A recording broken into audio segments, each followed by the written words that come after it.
Okay, so we are going to continue our coverage over Donny Cates' Thor, but we pick up with a one-shot that was actually done by a different writer, and this book is called Thanos Deathnote. Now, this was a very interesting one-shot that literally came out last year, and for me personally, it felt like it was Marvel saying, hey fans, get ready because we are about to use the character Thanos even more in Marvel Comics, especially when it comes to Donny Cates' Thor. And what I mean by that is, back in Volume 1, Thor had a vision because he fought against the Black Winter. And usually when you do fight against the Black Winter, it shows you how you are going to die. Either way, when it came to the vision that Thor saw, he saw himself being killed off by the hands of Thanos.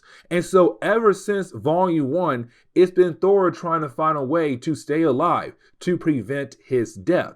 And so that is why I say when it comes to Thanos' Deathnote, it's really more of Thor still trying to find a way to survive, to not die. That is why I say it's part of Donny Cates' Thor run. But it's also Marvel saying, hey, fans, get ready because something big is to come very soon for our boy Thor. And so getting into the opening pages of this book, we actually do see Thor arriving to Titan. Now, Titan was one of the many worlds or moons that was technically used as a place for the Eternals to live on. Matter of fact, this was the world that Thanos was born on. He was raised here, but he was also the one who had wrecked the place. Now, with all that being said, when it comes to Thanos, well, he did wreck the place, but apparently he had a secret base left on Titan, because we do pick up with Thor arriving here and about to walk into this secret base.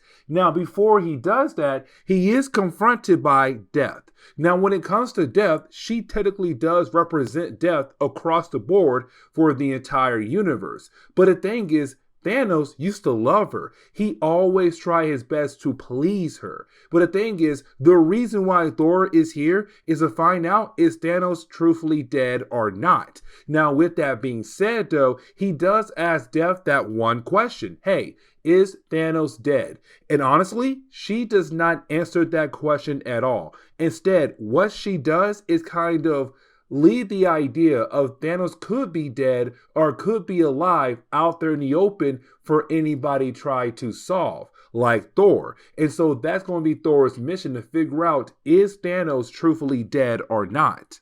Now, when it comes to this secret base, it wasn't really Thanos' base at first. Matter of fact, this place used to belong to Thanos' father, and that would be Alar's, or better known as Mentor. Now, when it comes to Alar, he was kind of using this place as a way to keep tabs on his son Thanos, because Thanos is well known across the entire universe, better known as the Mad Titan, the dude that has wrecked galaxies across the universe. This dude has done a lot across the universe. Either way, apparently when it came to Alar's, he was kind of keeping tabs on everything Thanos was doing across the entire universe. Now, after Alar's was locked away, you had Thanos kind of use this place as a way to be his own secret base. But on top of that, to come back here and look over information that his father had gathered. With all that being said, Thor realized someone else has been here before him,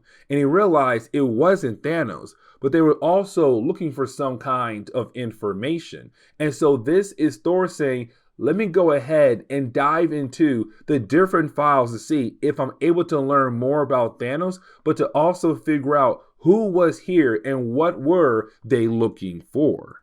And this leads us into the whole point of Deathnote. And what I mean by that is we do pick up with Thor about to dive into all the different files that have to deal with the idea of Thanos' past. Stories or moments that we were never told about. Like, for example, Iron Man. Because one of the first times Iron Man had a run-in with Thanos, it was actually a robot Thanos that was pretending to be the real Thanos. But at first, when it came to Iron Man and Drax the Destroyer, they had no idea. But once they were able to stop this robot Thanos, they realized, oh, it's just an android and that is it. And so you had Iron Man take the robot back to Earth and began to study the actual robot to learn more about it. Because when it comes to Iron Man, he's great with technology, except at that point in Marvel Comics, he was still early in his career as Iron Man, still kind of learning how to be a hero, but also still kind of new to alien technology like a robot Thanos. And so unfortunately, he had a hard time understanding how in the world this tech actually worked. But his goal was to go ahead and destroy the actual robot because he got tired of trying to figure it out. But that is the moment where we come to find out the robot comes to life and it has a message for Iron Man.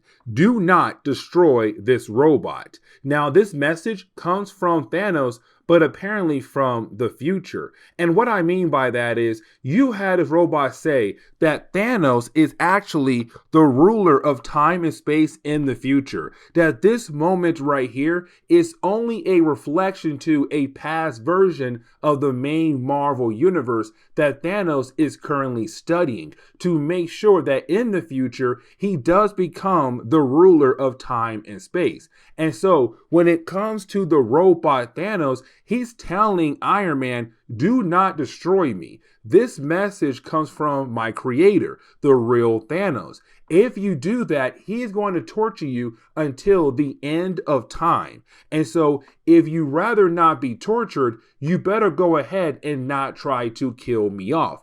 Let me live as a robot. Now, when it comes to Iron Man, he cannot believe in the idea that in the far future, Thanos won. That in the far future, he is the ruler of time and space. And this moment right here is only a reflection of the old version of the main Marvel universe. But you have the robot show Iron Man different kinds of visions of this future to kind of tell Iron Man, no, what I'm telling you is the honest truth.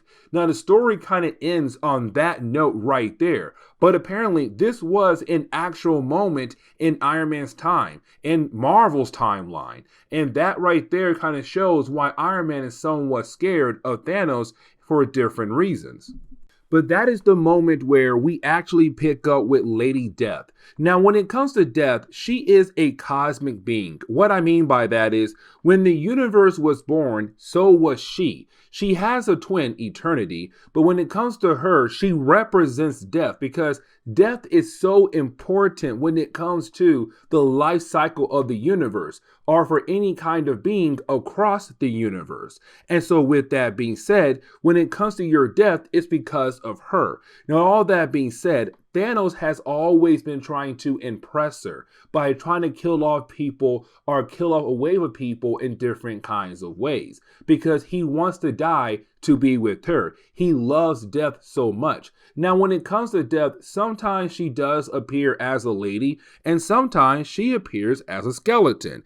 Now, here is another thing because sometimes her appearance changes when it comes to a different kind of species. Either way, when it comes to death, like I said earlier, her and Thanos have some kind of huge love for one another. Now, even though we've seen Thanos always trying to impress her, always trying to be with her, we kind of find out Death was not the first woman that Thanos loved, that there was another woman that Thanos loved.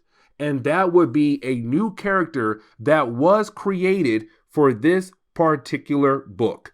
And that would be Corella or Carella. I like Corella better. When it comes to Thanos, he's actually eternal, but also a deviant. What I mean by that is, when it came to the Eternals, they wanted to expand their species through reproduction to have children. And that was a huge no-no. You were not allowed to have children if you were eternal. That was a huge law when it came to the Eternals community. Now, when it came to Thanos' parents, they wanted to prove that it's okay for two Eternals to come together and have children. And so they did that. Except when it came to Thanos, well, he had some deviant genes inside of him. And so when he came to life, or when he was born, well, he looked disfigured. He looked purple. he did not look normal when it came to the rest of the Eternals. And so with that being said, when he was growing up on Titan, everybody made fun of him. They looked at him like some kind of monster. They hated him and wanted nothing to do with him, except for one person, and that would be Cruella. She really did like Thanos, to the point where the two characters fell in love.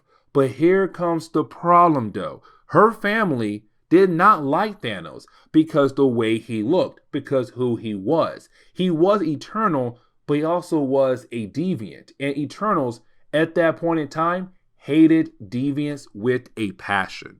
Now, when it came to Thanos, back then, he felt like his world was being overpopulated. And so he wanted to leave that world with his love, Cruella, and go to a new world where it wasn't so crowded. The problem is, though, again, her family did not like him at all. And so when they tried to escape, we kind of find out that her family sabotaged his spaceship. Now, we're kind of left to wonder if they knew that their daughter would be on that actual spaceship alongside with Thanos. Who knows? Either way, their main goal was to kill off Thanos, but he survived. Now, the only reason why he did survive because of her, because what she did, she was able to get their mask on, but she realized that by the time anybody comes up here to rescue them, they could both most likely die. Except if she kills herself off, there should be enough oxygen to keep him alive long enough until somebody might be able to save him. Now for Thanos, he hated the idea that she had to sacrifice herself for him to live. But that what she did. And for Thanos, he finally understands why she did that for.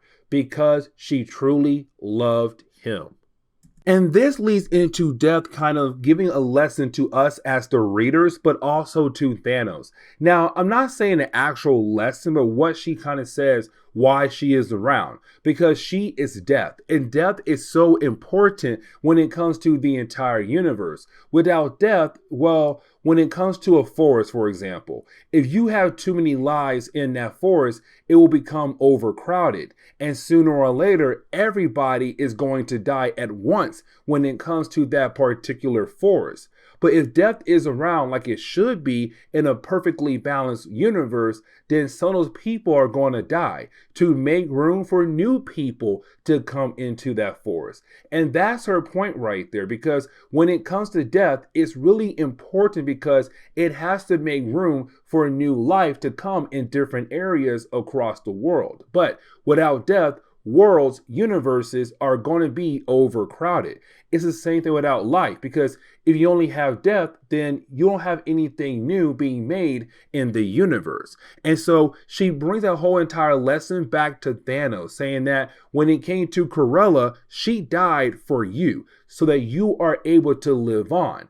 But the thing is, it's also Death saying, I need you to be there for me, because I need you out there, Mad Titan, to cause death, to make sure that universe is perfectly balanced. It's her saying, I want to bring you back to life so that you are able to wreak havoc across the entire universe. Now, here's the thing though. She's also saying it's okay to love me, but it's also okay to love her as well, because you lost her, but you loved her, and she taught you a lesson. And this is me taking her lesson and adding on to it, to go out there, to be yourself, to be the Mad Titan I know that you can be. But here's the big shocking moment, because right after you have Thanos and Lady Death disappear, we kind of find out Cruella's spirit was there, watching over the entire conversation between Thanos and also Death. And when it comes to Cruella, she says, no, you misunderstand my lesson. I didn't want you to become this Mad Titan, this mad killer across the entire universe. Instead, I wanted something better for you. And she's crying out for her love, Thanos, so that he is able to realize that he's going down a path that she did not want him to go down. And so this could be Marvel trying to use her as a way to change the character of Thanos into possibly turning into a good guy maybe. We didn't pick up with Thanos arriving at the bar at the end of the line. Now, when it comes to this bar, apparently a lot of different people go there for different kinds of reason. Now, the reason why Thanos is going there because he is looking for his daughter Nebula. Now, the thing is, when he goes to the bartender and asks, "Do you know where my daughter went to?" Well, when it comes to the bartender, you don't share any kind of information about somebody else to another person who may try to do harm to that person. And so this little bartender does try his best to make a stand to Thanos, of all people. And you have Thanos kind of like, listen, dude, if I have to, I will torture you in different kinds of ways to make you tell me the information that I am looking for. And let me tell you right now, I know how people work. If you hurt them just good enough in a certain kind of way, they'll spill any kind of information you need to know. Now, the rest of the story right here is really more of just Thanos being Thanos. What I mean by that is you have someone walk into the bar to warn the rest of the people in the bar that the Armada have arrived. Now, when it comes to the Armada, they are a very powerful species, but apparently they have arrived to look for Thanos. They got word that Thanos was here. And so the rest of this section of this story is really more Thanos going out of the bar, walking outside and whooping every single member of the Armada that came here looking for Thanos. And once he was able to deal with them, he comes back inside the bar to begin to question the bartender one more time about any kind of information about where in the world Nebula could be at. And that is the end of that particular storyline, which honestly was not that important at all. But getting back over to the present day, when it comes to Thor, once he has gone through all the different kinds of information about Thanos' past moments, he realized that the person that was here before he was looking for information about the Black Infinity Stone. And that is very huge. Now, when Thor walks out of the place, he does run into Lady Death. And when he does, she tells him who was there before he was. And she says it was Corvus Glaive, one of the members of the Black Order who used to work under Thanos. But apparently he's the one who was here before Thor was. He was the one that was looking for information about the Black Infinity Stone. And we're left to wonder, where did he go to find this particular item? And so with that being said, this is where we are going to end today's comic book video. So please leave me a like down below and subscribe. But guys, see y'all next time. Later.